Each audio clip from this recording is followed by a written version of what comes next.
My grandfather was the night watchman for most of his adult life. He passed away years ago while still working, but I still remember something very strange that happened to us, my grandmother and me. In 2005, my grandfather still refused to have a cell phone. At some point, one of my aunts gave him one as a gift and left it at home permanently, even after he got lost during a party. But on one of his birthdays, all the grandchildren pitched in to buy him one ourselves, and since it came from us, he couldn't say no. He was already uncomfortable having to carry a radio at work, but he accepted the phone anyway.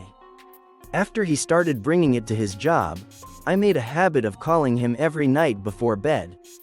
I needed to hear that he was okay so I could finally sleep. He was like a father to me, and my insomnia made me constantly think the worst, especially after they assigned him to watch a warehouse on the outskirts of the city. That nightly call became necessary for my peace of mind. One night, when I called, he answered, but I couldn't hear anything. "Grandpa, are you okay?" I asked. The line stayed silent, like there was no voice on the other end. Time kept passing, and I assumed it was a phone problem.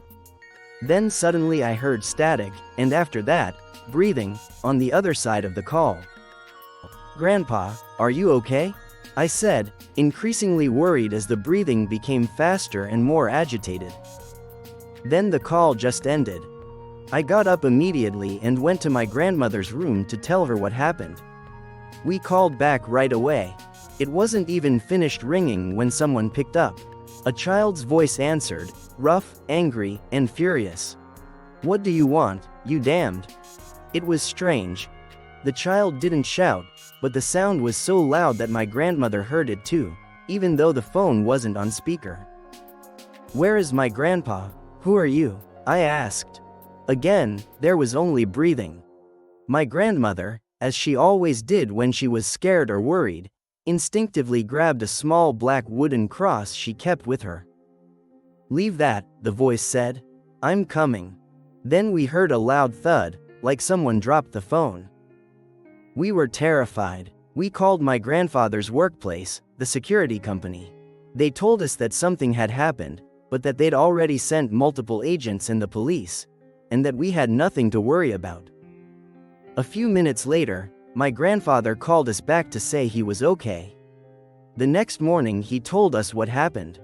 He had left the phone behind because, through the security cameras, he saw a child running down one of the back hallways of the warehouse. He got up quickly to check what it was, assuming someone might have entered with another person to steal something. He alerted the security company over the radio and kept searching all over the place. When his supervisor arrived, he helped him look. Later, my grandfather felt embarrassed. He thought maybe he had imagined it, that they would blame the incident on him, since he was the oldest worker on the team. But then his supervisor suddenly went completely silent. His face looked like he'd just seen the devil. "What's wrong, sir?" my grandfather asked. "A child just ran out of the security booth," the supervisor said, pointing toward the small office where the cameras were, and where my grandfather had left his phone.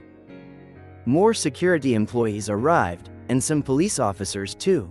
Everyone checked, but they found absolutely nothing. We never told my grandfather that someone, or something, had answered the phone.